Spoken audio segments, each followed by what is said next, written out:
2020년 11월 26일 이정훈입니다. 오늘은 추미애 법무부 장관, 윤석열 검찰총장 이야기를 안 할 수가 없네요. 제목은 검찰, 분연에 일어난 검찰, 법무부 특활비를 수사하라. 이게 저희 요구고 오늘의 제목입니다. 성명이나 무슨 글을 발표해서 문정권 굴복시킨다는 거는 허망한 꿈이다. 부재입니다.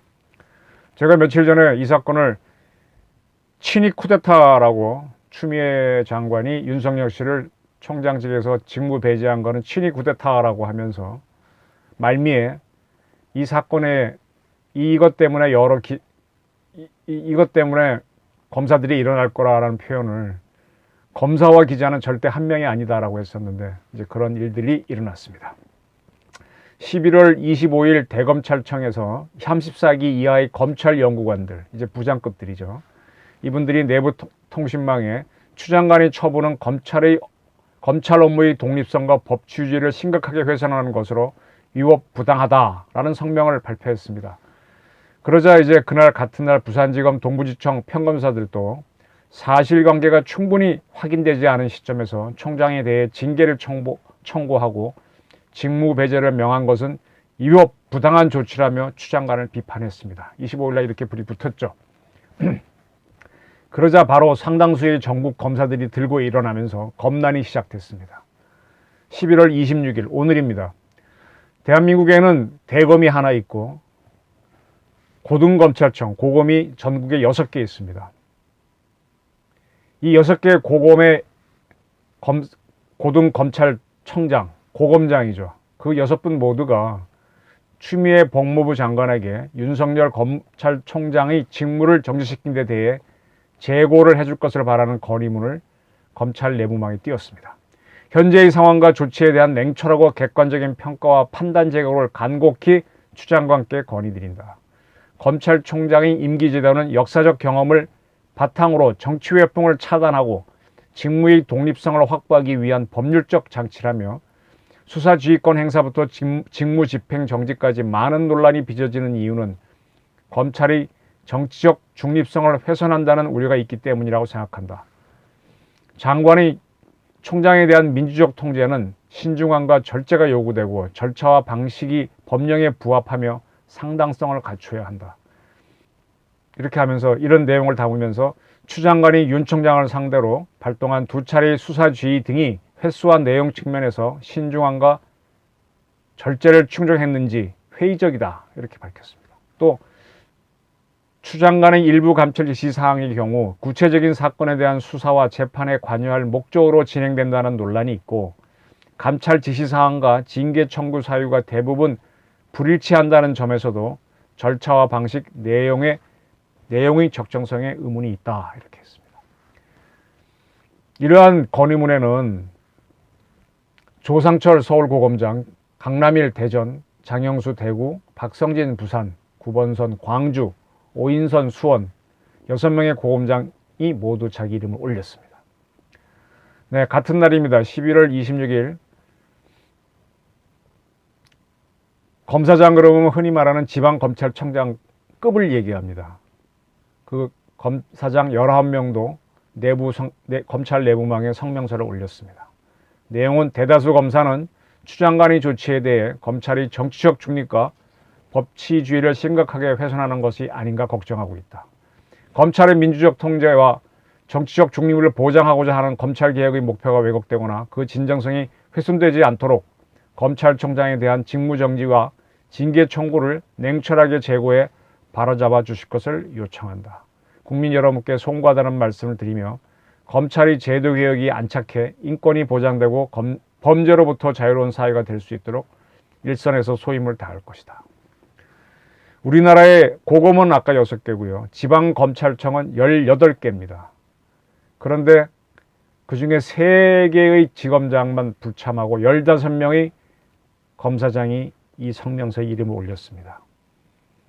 김우건 서울북부, 노정현 서울서부, 이주영 의정부, 고흥 인천지검, 문홍성 수원, 조종태 춘천, 이두봉 대전, 노정환 청주, 조재현 대구, 권순범 부산, 이수건 울산, 최경구 창원, 여환섭 광주, 배영원 전주, 박찬호 제주 이렇게 15명의 지검장이 이름을 올렸습니다.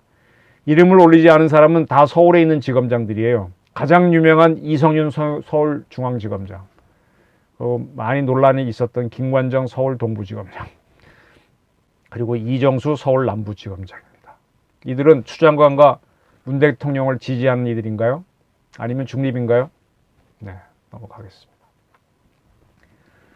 그리고 이제 전국의 6개인 고검에는 고검장이 있고 그 밑에 차장이 있습니다. 그 고검 차장 검사 6명이죠.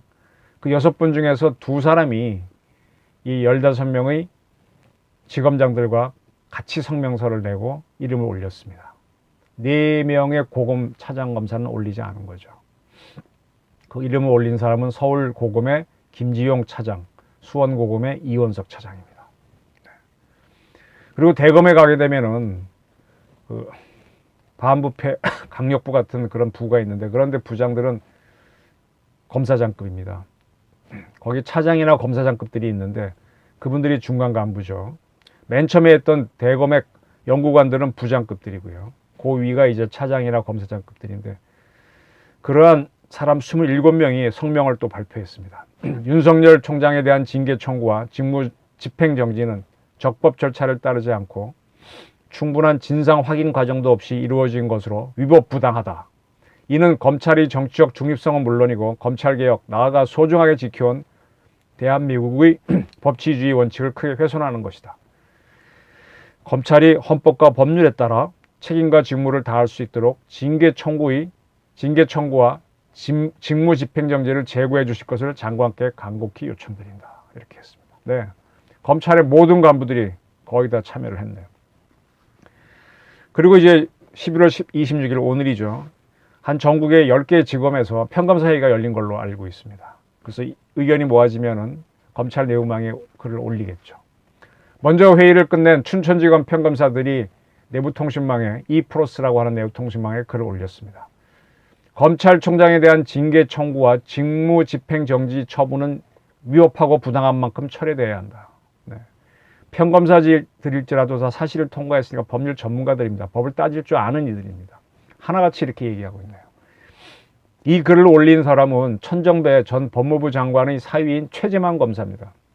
그는 10월 달에 추미애 장관이 글에 맞서 검찰 내부망에 장관님의 SNS 게시글에 대하여 라는 글을 올려서 추 장관이 생각하는 검찰개혁은 어떤 것이냐고 따졌던 바로 그 사람입니다.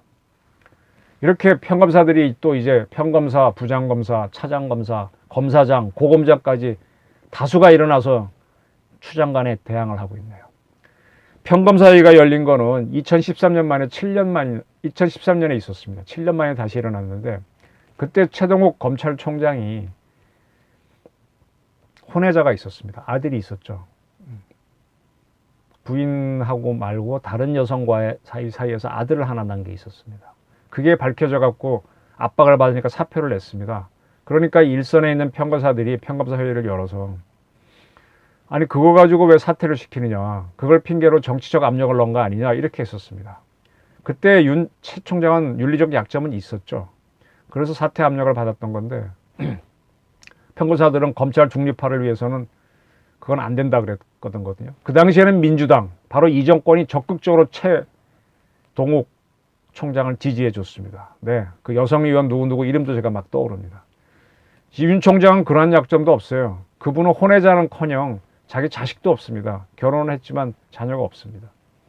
그가 홍석현 JTBC 회장을 만난 것은 검찰이 태블릿 수사를 끝내고 기소를 해서 공판이 한참 진행되는 중입니다. 그러니까 그게 문제될 것도 없죠. 그리고 문무일 총장에게 홍 회장 만난 사실을 또 보고했습니다. 재판을 하는 판사에 대한 조사는요, 그 재판에 임하는 변호사나 관계자들 모두가 조사하는 겁니다. 이거 문제될 게 없습니다. 그런데 여기에 물러서지 않는 모습을 추 장관은 보였죠. 12월 26일 추 장관은 검사징계법에 따라 12월 2일, 다음 주인가요? 윤 총장에 대한 징계심의위원회를 열겠다라는 통보를 윤 총장이나 그 변호인에게 하도록 지시했습니다. 자, 징계심의위원회, 징계위원회는 뭐냐? 어떻게 구성되는가 하면 7명으로 구성됩니다. 법무부 장관, 법무부 차관, 네, 당연직으로 들어가고, 법무부 장관이 지명한 검사 4명이죠. 또 법무부 장관이 위촉하는 변호사나 법학 교수, 학식과 경륜이 있는 사람 각 1명, 도합 7명입니다. 그러면 법무부 장관 차관은 같다고 보면 법무부 장관이 나머지 5을 임명하니까 이거 뭐 하나만 하잖아요. 네, 이런 징계를 구성해서 하겠다는 거죠. 근데 추 장관은 징계 청구를 한 본인이기 때문에 사건 심의에는 관여하지 못합니다. 아마 윤 총장도 징계 청구권자인 추 장관에 대해서 기피를 신청할 거니까 아마 심의는 하지 못할 걸로 보입니다. 어쨌든 이러한 징계위는 열리면 과반수, 7명이니까 4명 이상이 찬성하면 결정이 됩니다. 징계에는 해임이 있고요. 해임은 완전히 나가는. 뭐 아마 연금도 반 정도밖에 못 받을 겁니다. 반도 못 받나요? 면직은 연금은 받는데 나가는 거고요. 정직, 네, 감봉, 견책이 있습니다. 견책은 별거 아닌데 감봉 이상 받으면은 법무부 장관이 제청하면 대통령이 대통령 명령으로 집행합니다. 이제 이렇게 되면은 감봉 이상을 하게 되면 뭐 해임이나 면직을 안 당하더라도 감봉이나 정직을 당하면 그게 굉장히 망신이죠. 망신주기죠. 망신주기 하겠다는 겁니다. 근데 이런 보도가 있었습니다. 조선일보 보도인데 법조계에서는 추미애 장관은 군사작전 하듯이 윤 총장 징계를 밀어붙이고 있다. 이런 보도를 했습니다. 왜 그런가 하면 지난 9월 달에 이 검사징계법 개정안이 국회를 통과됐습니다. 이때는 윤 총장 문제 갖고 시끄럽지 않을 때죠. 물론 대립은 있었지만 이렇게 시끄럽지는 않았죠. 그때는 징계의 중립성을 보장하기 위해서 개정안을 냈습니다. 지금 징계위원회는 중립성이 없죠. 예? 법무부 장관 차관, 법무부 장관이 임명하는 검사들, 법무부 장관이 임명하는 뭐 학식이 있는 사람, 관계자, 변호사 이런 일방적이지 않습니까? 이 법이 통과가 됐는데 법은 통과돼서 징계위원 수를 7명에서 9명으로 늘립니다. 그리고 3명은 완전히 외부 추천 인사로 하기로 했거든요. 네, 이 법은 당장 실은 시행되는 게 아니라 내년 1월 21일부터 시행됩니다. 이 법이 시행 따라서 징계위원회를 구성하게 되면은 좀 불리할 수 있죠. 그래서 이 법이 시행되기 전에 징계를 한 걸로 보입니다. 네. 그래서 빠르게 군사작전 하듯이 징계를 밀어붙였다는 지적이 나오고 있습니다. 그걸 보여주는 걸 설명드리겠습니다. 11월 3일입니다. 추 장관은 법무부의 훈령인 법무부 감찰규정 제4조를 기습 개정하는 모습을 보였습니다. 법무부가 검찰총장 등 중요 사항을 감찰할 때 법무부 감찰위원회의 자문을 받도록 되어 있는 강제조항을 임의정으로 바꾼 게 바로 이 개정의 특징입니다. 따라서 추 장관은 윤 총장 감찰에 따른 징계 결정을 감찰을 거치지 않고 결정할 수 있게 됐습니다. 네. 감찰위원회 자문을 받은 다음에 해야 되는데 그거를 반드시가 아니라 할 수도 있고 안 할 수도 있다고 바꿨기 때문에 감찰이 거치지 않고 바로 징계를 추 장관은 결정한 겁니다. 이렇게 군사작전 하듯이 준비를 다 해놓고 한 거죠. 네. 상당히 일을 갈았다는 얘기죠, 추 장관이. 법무부의 감찰위원회는 7명에서 13명으로 구성되는데 학계 등 외부 인사가 3분의 2 이상입니다. 아까 징계위원회는 법무부 장관이 다 자기 사람 심을 수 있지만 여기는 3분의 2 이상이 외부 사람입니다. 또 그분들이 대개 변호인이거나 법학 교수니까 그냥 이 거수기가 아니에요. 나름대로 따져보는 사람들입니다. 장관이 마음대로 못하죠. 깐깐하게 따지는 사람입니다. 그래서 이거를 감찰이 거치지 않을 수도 있도록 한 다음에 기습적으로 했다는 얘기입니다. 그럼 결국은 법조계 이 추 장관이 노리는 건 뭔가 하면 지금 어차피 직무정지에 대해서 윤 총장이 소송을 내는 거니까 법원 판단이 나오기 전에 윤 총장을 징계할 수 있도록 속전속결로 진행하고 있다. 이렇게 법조계는 보고 있습니다. 네. 이미 윤 총장은 온라인으로 25일 날 서울행정법원에 직무정지 조치에 대한 집행정지 신청을 했고요. 26일에는 본안소송인 직무정지 처분 취소소송도 냈습니다. 법원이 집행정지 신청을 받아들이면 추 장관이 직무배제 명령은 본안소송 결과가 나올 때까지 효력은 중단되지만 어쨌든 법원 판단이 나오기 전까지 추 장관은 윤 총장에 대한 징계를 할 수 있으니까 아주 서둔 걸로 봅니다. 네. 징계위원회에서 과반수 찬성이 나오면 감봉 이상을 의결해주면 법무부 장관, 추 장관이 제청으로 원하던 처벌을, 징계를 문 대통령은 집행할 수 있게 됩니다. 네, 그렇습니다. 자, 이제 추 장관의 이러한 거는 윤석열 찍어내기는 군사작전이 분명하다는 걸 다시 한번 증거로 보여드리겠습니다. 한번 일련의 사건을 제가 복귀하겠습니다. 11월 3일 아까 말씀드린 대로 법무부는 감찰 규정 내부 훈령이죠. 4조를 기습 개정했습니다. 아까 설명드렸습니다. 그리고 정치적인 얘기를 하겠습니다. 11월 14일 날 윤건영 누군지 아시죠? 문 대통령의 복심이라고 하는 그 친구. 윤석열과 최재형 씨를 향해서 경고한다. 선을 넘지 말라라고 했습니다. 바로 그날 무슨 일이 있었는가 하면 심재철 법무부 검찰국장이죠. 면접위원을 한 부장검사, 차장검사한테 50만 원씩 특활비를 돌렸습니다. 이건 뭐예요? 검사들 내 편을 들어서 내부에서부터 윤석열을 내쳐라. 그런 주문일 수 있죠. 11월 19일 추미애 장관은요. 법무부 감찰감실에 파견 나와 있는 평검사 2명을 보내서 윤석열 씨를 감찰하기 위한 대면 조사를 시도했습니다. 망신주기를 했었죠. 그런데 거기에 대한 반작용인지 21일 조선일보가 심재철 씨가 차장 부장검사에게 특활비를 돌렸다는 특종 보도를 했습니다. 이 보도가 났을 때 아마 추미애 장관은 허걱했을 거라고 저는 봅니다. 자기가 칼을 맞을 수 있으니까.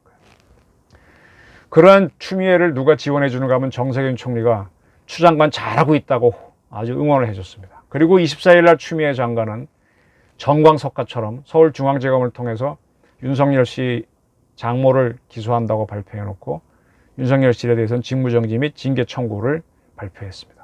그러니까 바로 그 다음날 이낙연 여당 대표는 윤석열에 대한 국정조사를 추진하겠다 이렇게 호응을 했습니다. 이게 다 흐름을 보게 되면 군사작전 짜고 치는 것처럼 들어온 거죠. 한번 이 군사작전을 다시 검토해 보겠습니다. 11월 23일 정세균 총리는 KBS 라디오 주진우 라이브, 이게 어떤 프로인지는 잘 아실 겁니다. 설명 안 하겠습니다. 야권에서 추미애 법무부 장관 해임 건의하라는 주장에 대해서 추 장관은 지금 검찰개혁을 열심히 잘하고 있다. 제가 격려를 많이 하고 있다. 해임 건의 같은 것은 생각을 하고 있지 않다. 이렇게 얘기했습니다. 네, 이게 이분의 진심일까요? 한 2주 전으로 올라가면 전혀 다른 모습이 발견됩니다. 11월 10일 기자간담회 때 그는 이렇게 얘기했습니다. 추 장관이 검찰개혁을 위해 수고를 많이 하고 있다. 근데 직무를 수행하는 과정에서 좀 더 점잖고 냉정하면 좋지 않겠나. 사용하는 언어도 좀 더 절제된 언어였으면 좋지 않을까.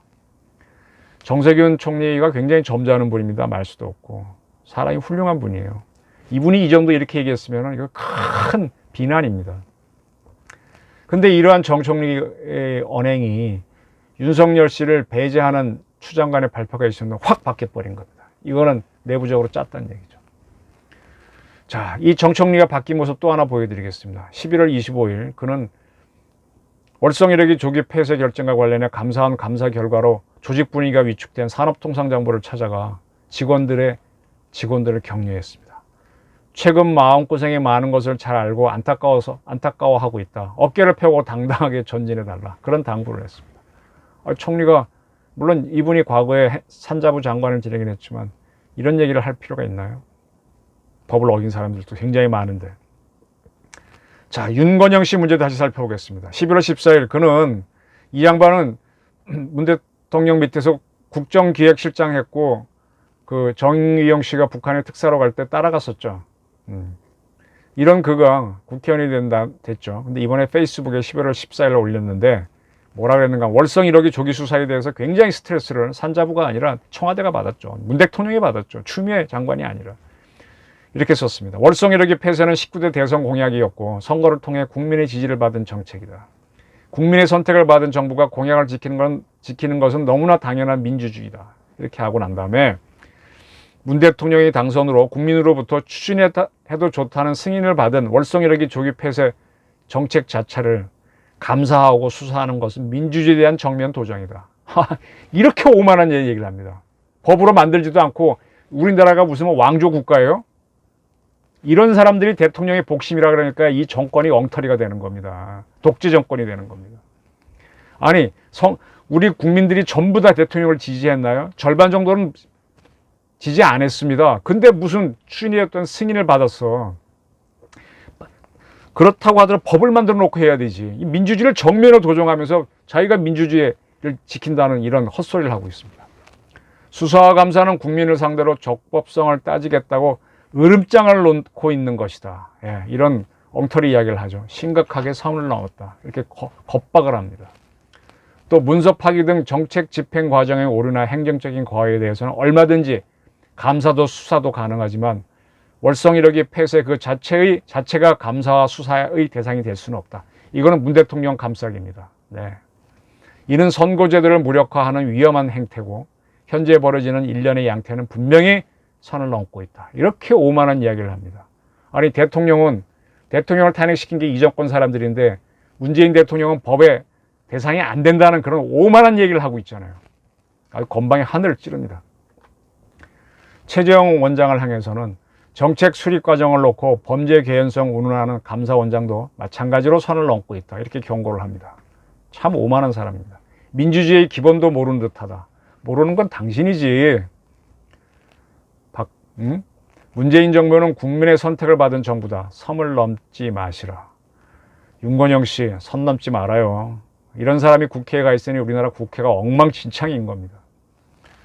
이러한 윤건영 씨가 11월 26일 SNS로 또 이런 얘기를 했습니다. 야당을 향해서. 셀 수 없는 많은 야당 인사들이 추미애 장관이 윤석열 총장을 직무 배제한 것에 대해 대통령 보고 왜 침묵하느냐고 물어붙이고 있는데 대통령을 끌어들이는 비열한 정치를 그만둬라. 우리 솔직해지자. 대통령에게 모든 이슈마다 입장을 내놓으라는 야당의 의도는 뭐냐? 대통령을 정쟁의 한복판에 세워놓고 때로 몰려들어 대통령과 진흙탕 싸움을 해보겠다는 것 아니냐? 이게 아닙니다. 지금 대통령이 잘못된 정책, 멀쩡한 국가 재산을 때려 부수고 있으니까 하는 거죠. 잘 고쳐놓고 돌아가는 월성 1호기를 왜 폐로를 시키고 그걸 없애려고 그래요? 대통령이 우리나라 재산을 마음대로 없애도 돼요? 그리고 개성에 있는 남북 공동연락사무소를 북한이 파괴해도 찍소리도 못하고. 아니 문 대통령은 위안부 문제 나올 때는 피해자 중심주의라고 강조하면서 피해자가 만족할 때까지 바랄 때까지 오케이 할 때까지 일본에 따지겠다 그랬는데 해수부 대한민국 공무원이 사살되고 태워졌는데 왜 거기에는 피해자 원칙주의를 못 택합니까? 이렇게 왔다 갔다 거짓말을 하니까 누가 인정을 해요? 근데 이렇게 윤건영 씨는 이런 말을 합니다. 자신들이 관심 있는 이슈에 대해 말하지 않는다고 대통령이 숨어 있다고 하는 것 도대체 무슨 논리냐? 현장을 다니면서 민생을 챙기는 대통령이 대체 어디에 숨어 있다는 거냐? 네, 대통령이 무슨 민정시찰을 해요? 극도로 안 하고 있지. 제가 한번 이 방송에 정리해서 보도했죠. 그렇게 여름에 홍수가 져도 겨우 한 번 다니고. 제발 국민을 봐달라. 당장 민생 위기를 극복하기 위해 고군분투하는 대통령을 여의도 정치에 이용해 보려는 생각은 그만해라. 이게 대통령을 보호하는 겁니다. 대통령이 국민을 보호해야 되는데 측근들이 대통령을 보호하면 대통령이 대통령답지가 않게 됩니다. 네. 문정부가 추 장관을 앞세워 윤석열 찍어내기 작전을 준비한 건 사실로 보입니다. 아까 말씀드린 것처럼 서울중앙지검을 통해 윤 총장 장모를 불구속 기소한다고 밝혀 주의를 돌려놓고 직무배제를 발표했습니다. 이러한 작전에 대해 고검장과 지검장, 평검사들, 또 부장검사들이 성명으로 반대하고 있습니다. 대단한 저항이지만 그러나 거리에 투사인 문정권 사람들은 눈도 깜짝 안 할 겁니다. 아마 이걸 할 때 이 정도 겁나는 예상했을 겁니다. 바보가 아니니까. 그리고 법원이 그 윤 총장이 낸 직무정지, 집행정지 처분을 받아줄 수도 있다고 생각할 겁니다. 공격을 하는 이들은 원래 일어날 수 있는 모든 경우의 수를 생각해서 대비를 해놓고 하니까 수가 있을 겁니다. 절대 다수의 국민들이 검찰이 일어나지 않는다면 모를까. 그렇지 않으면 눈도 깜짝하지 않을 겁니다. 정세균 총리는 이미 다 예상했기 때문에 감사와 검찰 수사를 받은 산자부를 찾아가 우군 만들게 하고 있잖아요. 다 예상하고 있었던 겁니다. 저는 이 취재를 하면서 무슨 일이 있을 때마다 여러 사람들이 성명서를 발표하는데 성명서는 여론 일으키는데 크게 도움이 안 돼요. 결정적인 항방은 더더군다나 안 되고요. 쉽게 말씀드리면 1919년 기미 독립선언이 우리가 해갖고 많은 희생을 치르면서 대한민국 임시정부를 만들었지만 우리가 원하던 해방을 했나요?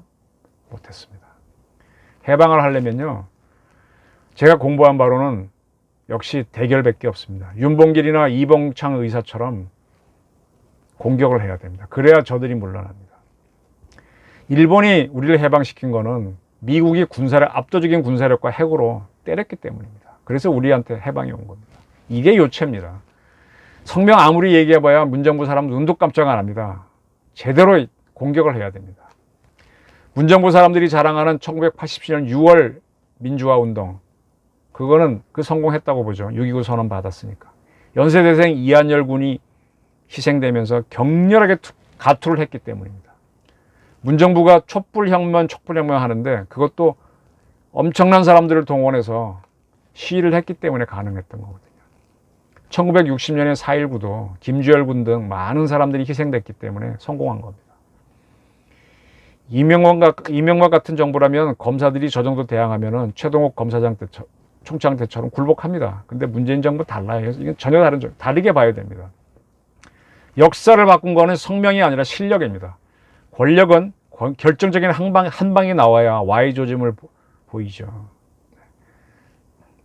그래야 스스로 인정을 합니다. 자인을 합니다.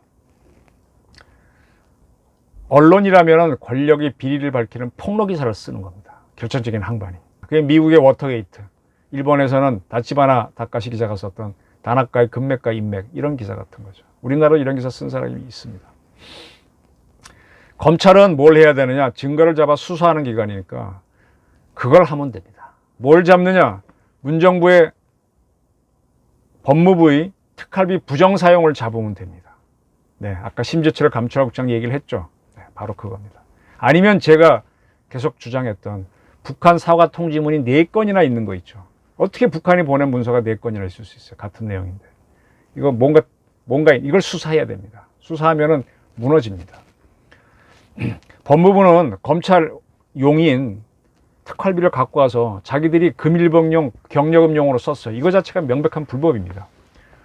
국정원의 특활비를 가져서 경력금 금일봉용으로 썼던 박근혜 대통령이 유죄를 받았잖아요. 또 돈을 보내준 3명의 국정원장들도 전부 다 유죄를 받았잖아요. 같은 논리라면은 법무부도 또 이 돈을 버는 검찰도 유죄를 받아야 됩니다. 특히 법무부가 받는 타격이 큰 거죠. 특활비는 수사 정보를 하는 이들은 자신의 부하한테만 이 돈을 써야 됩니다. 심재철 법무부 검찰국장은 자신이 자리를 떠나고 난 다음에 직원들로 하여금 부장 차장 검사에게 나눠주게 했는데 이 부장 차장 검사들은 심재철 씨의 부하가 아닙니다. 그러면 이거는 무슨 돈으로 봐야 됩니까? 김영란법 위반이 되나요? 뇌물이 되나요? 뭐가 되나요?